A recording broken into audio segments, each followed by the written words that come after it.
I've run my pawn shop for 15 years. I've dealt with shady characters, broken electronics, and low ballers, but nothing, and I mean absolutely nothing, prepared me for the absolute carnage that walked through my doors yesterday. It started like any other Tuesday. A 14-year-old kid comes in, walks right up to the main display, and points to a pristine Nintendo Switch. He asks the price. I tell him it's $200. He doesn't even hesitate.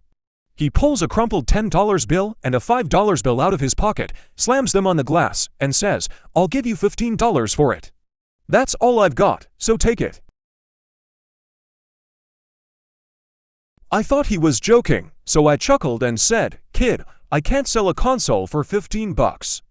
That's not how business works." The look on his face changed instantly. He went from calm to pure rage. He didn't just walk away, he lunged. He started grabbing everything off the counter.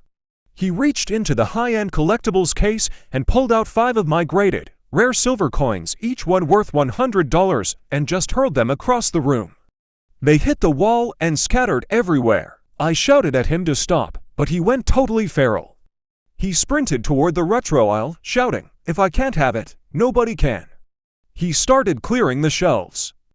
I heard the sickening crunch of N64 consoles hitting the concrete floor one after another. He wasn't stopping. He grabbed every game in sight and swept them into a pile of plastic shards and twisted circuit boards. Then he moved to the gaming rack and started grabbing PS5s. One by one, he threw them down. I stood there, frozen for a second, watching thousands of dollars of inventory get pulverized. It sounded like a demolition site.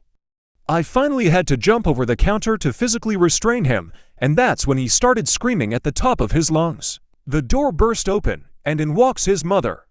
She didn't look at the wreckage, she looked right at me. She didn't ask what happened, she just started filming with her phone. She looked at the smashed consoles, then at her son, and then back at me, dead serious. She points her finger in my face and says, "If you don't let my thing get what he wants, I am going to sue you for emotional distress and assault. Look at how you're traumatizing him." I stood there, looking at the thousands of dollars in ruined gear, and all I could say was, "Ma'am, your son just destroyed half my store because I wouldn't sell him a $200 console for $15. She didn't care. She kept screaming about how her son was a customer, and that I had no right to deny him service. I'm currently filing the police report and waiting on insurance, but I think I'm done with retail for a while.